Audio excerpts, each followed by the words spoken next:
زندگی جہد مسلسل ہے، کوئی تماشا تو نہیں، وہی جیتے ہیں جو ٹکراتے ہیں طوفانوں سے۔ محترم بابر بھائی کا بہت بہت شکریہ۔ سامعین گرامی، قرآن مجید اور حفاظ کی عظمت و رفعت اور ان کے مقام کا کیا کہنا، اللہ رب العالمین نے واضح دو ٹوک الفاظ میں اعلان کر دیا، اِنَّا نَحْنُ نَزَّلْنَا الذِّكْرَ وَإِنَّا لَهُ لَحَافِظُونَ۔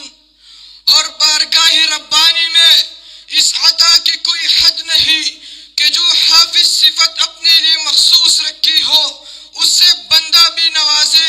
ارشاد باری تعالیٰ ہے، یرفع اللہ الذین آمنوا منکم والذین اوتوا العلم درجات، اور فرمان رسول ہے کہ خیرکم من تعلم القرآن وعلمہ۔ محمد صلی اللہ علیہ وسلم نے خود بھی قرآن کا حفظ کیا اور صحابہ کرام کو بھی ترغیب دیا۔ جو بھی دامن رسول صلی اللہ علیہ وسلم سے وابستہ ہو گیا، قرآن کے سانچے میں ڈل گیا، عظیم ترین انقلاب کے خطوط ابھرنے لگے، ظلمتیں چٹنے لگی، انوار توحید ابھرنے لگی، حق کی پہچان ہوئی اور باطل سرنگ ہو گیا۔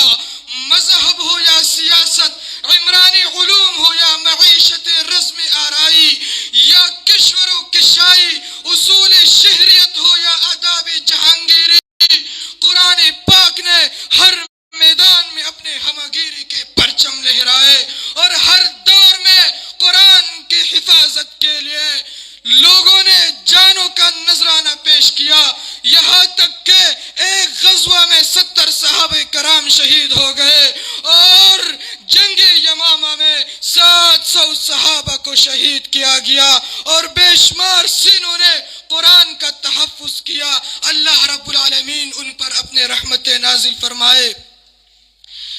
اسی طرح ہمارے پاس آخر اور تیسرا مسابقہ بین المدارس ہے جو مکمل حفظ قرآن میں ہے۔ تو مسابقے کے آغاز سے پہلے میں لجنۃ التحکیم کے لیے دعوت دیتا ہوں۔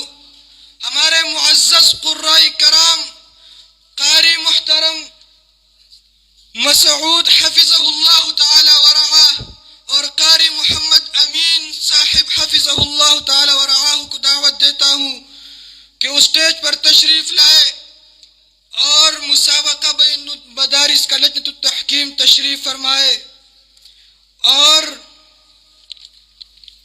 مسابقے کے پہلے مشارک محترم قاری سہیل احمد کو، جس کا تعلق مدرسہ معاویہ رضی اللہ